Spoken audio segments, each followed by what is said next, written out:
Talent Award ซีซั่น5พลังความกล้าของคนรุ่นใหม่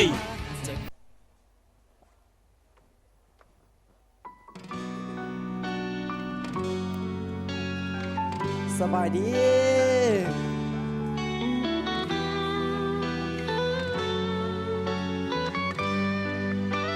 สบายดีทางคณะกรรมการทั้ง3ท่านและแขกที่มีเกียรติทุกท่านเนี่ยน้องเองซื้อเจมปานีมื้อนี้มาประกวดงานเพลง3 คำมาแบบสายลูกทุ่งจังไดก็ช่วยสมช่วยเสียงให้น้องคนนี้ได้เข้าหอต่อไปเนาะเมื่อได้ยินคำลาใจอายสั่นไหวคือคนที่ขาดใจเป็นไข้โตอ่อน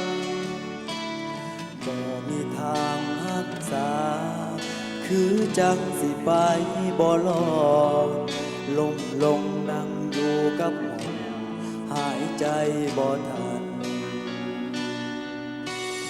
ตอนนั้นเคยบอกอายว่าคำสัญญาน้องนานจะบอกมีวันเปลี่ยนแปลงลาคำแพงเจ็บแพงน้องเย็ดแบบนี้ปวดอีหลีคือเข็มแทงลงใจอายพบกันมา4 ปีบ่เคยจะมีปัญหาพอแต่เขาเข้ามาใจน้องแปรผัน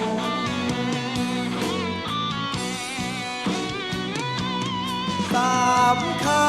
ำว่าเฮาเลิกกันมื้อนี้3 ปีไอ้สิลืมได้บ่ล่ะว่าน้องฮักเขาไอ้ก็สิยอมถอยมาให้ถือว่าไอ้หลงทางย่างเขามาทาง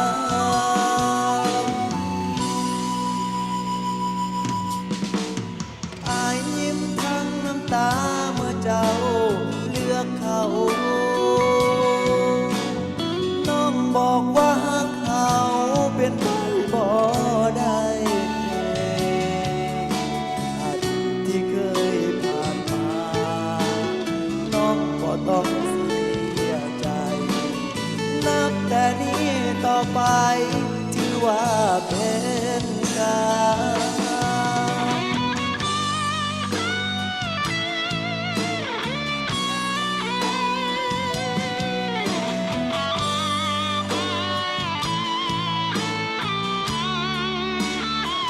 ขอเสียงหน่อยเด้อขอบใจทุกคนที่มาส่งมาเสียงในมือนี้เนาะ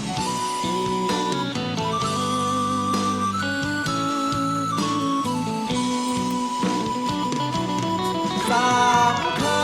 ำว่าเฮาเลิกกันมื้อนี้3 ปีไอ้สิลืมได้บ่ล่ะ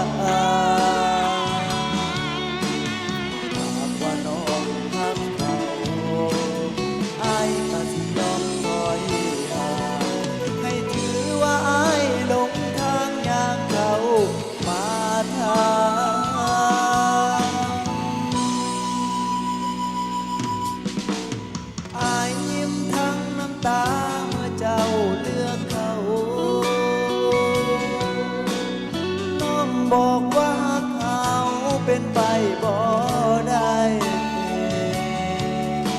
อดีตที่เคยผ่านมาน้องบ่ต้องเสียใจนับแต่นี้ต่อไป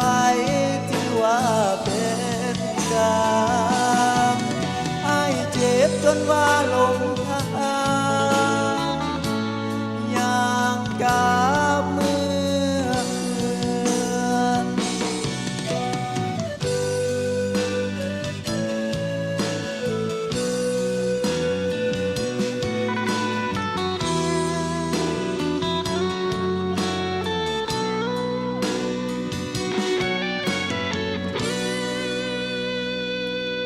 ใจหลายเด้อ